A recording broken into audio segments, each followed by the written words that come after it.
Tatay, Daddy, Papa, Fatherhood, Pinuno, Haligi ng tahanan, Padre de Pamilya, o ang aking dakilang ama.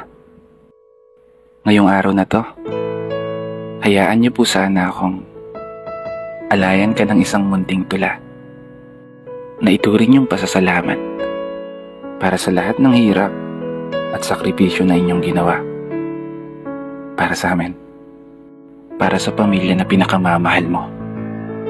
Ikaw muna ang bida sa araw na to, Pa.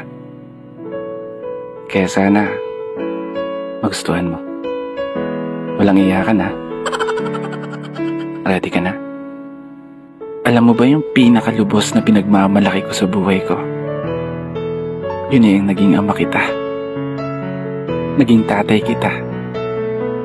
At ikaw ang naging dahilan kung bakit nagawa kong mapagmasdan ang mundo na kay ganda.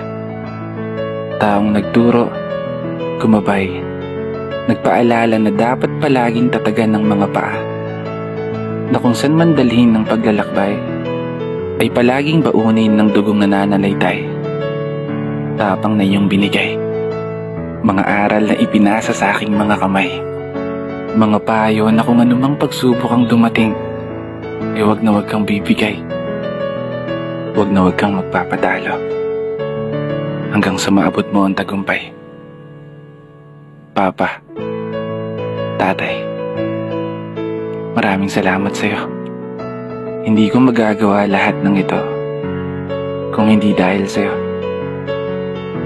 Hindi ka man naging perpektong ama, pero para sa akin, ikaw ang pinaka-the best tatay na nakilala ko. Isang tatay na pinagmamalaki ko. Pa, proud na proud po ako sa iyo. At sana ganun ka din sa anak mo.